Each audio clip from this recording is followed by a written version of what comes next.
This question is from NEET 2022 examination.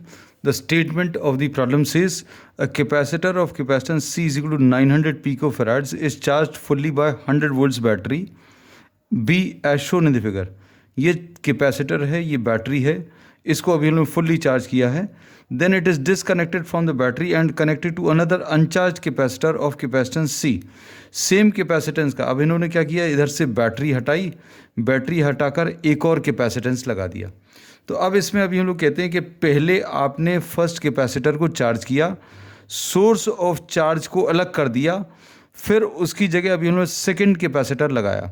मतलब इसने जो चार्ज अटेन किया या इसको जो चार्ज मिल गया वो दोनों के ऊपर डिस्ट्रीब्यूट होगा.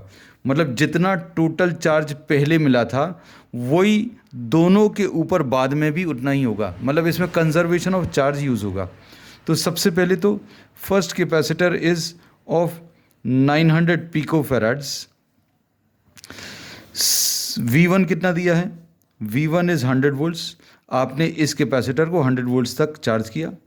दूसरा कैपेसिटर 900 पिकोफैराड्स और इसका capacitance V2 is equal to 0 क्योंकि ये अनचार्ज कैपेसिटर था.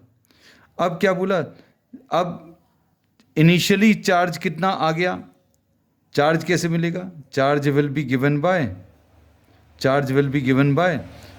C into V.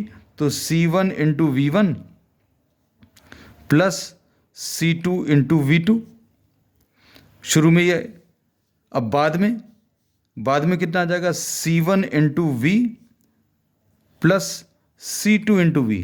बाद में अभी हम लोगों ने दोनों में पोटेंशियल सेम लिया है. रीज़न क्या है, because both of these are connected in parallel. तो चार्ज शुरू का और चार्ज बाद का इक्वेट किया, ये ध्यान में रखते हुए पैरेलल कनेक्शन में V की वैल्यू सेम रहती है. अब ये C है, इसको V1 को आपने 100 लिख लिया, C2 को भी C लिख लें क्योंकि दोनों सेम हैं. तो अब हम लोग यहाँ पर एक लिख ले रहे हैं कि C1 is equal to C2 is equal to C. ऐसा लिखने से कैलकुलेशंस थोड़े से आसान हो जाएंगे. प्लस C2 इंटू V2 की वैल्यू 0 है. अब इसमें V कॉमन ले लें, इधर कितना आ जाएगा C प्लस C. तो इससे क्या मिलेगा, V की value V into 2C into V will be equal to C into 100. अब इसमें C और C कैंसिल होगा तो V की वैल्यू 100 डिवाइडेड बाई 2 यानी 50 वोल्ट्स आ जाएगा.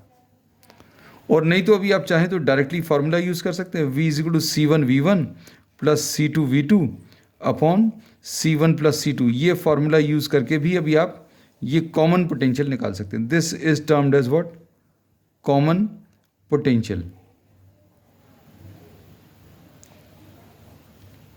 ठीक.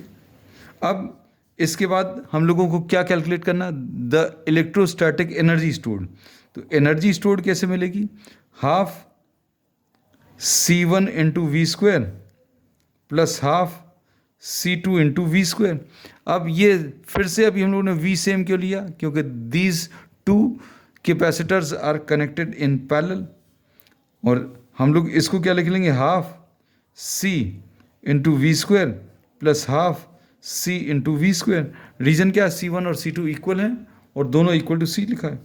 तो ये हाफ और हाफ मिलकर कितना, यहाँ पर 2 LCM आ जाएगा. ये CV square plus CV square मतलब 2CV स्क्वायर अपॉन 2 यानी इसका आंसर CV स्क्वायर आ जाएगा. C कितना है, C की वैल्यू रख लो, 900 into 10 to the power of -12 into V कितना है 50 इंटू 50. तो ये कितना आ जाएगा सॉल्व करने पर, यह आ जाएगा 2500 900 into 10 to the power of -12 into 2500. अब ये 25 इंटू 9 कितना आ जाएगा, 25 इंटू 9 विल बी 225 ऐसा कुछ मिलेगा. और 10 के पावर्स कितने आ जाएंगे, 10 to the power -12 plus 2 and plus 2. ये 2 जीरोस और ये 2 जीरोस मतलब कितना आ जाएगा 10 टू द पावर ऑफ -8. और ये ऐसा कुछ आंसर में दिया है 2.25 दिया है. तो अब इसमें 2 जीरोस इधर ट्रांसफ़र कर लो तो कितना आ जाएगा ये सॉल्व करने पर 2.25 into 10 to the power of -6 joules will be the answer which is given in the second option.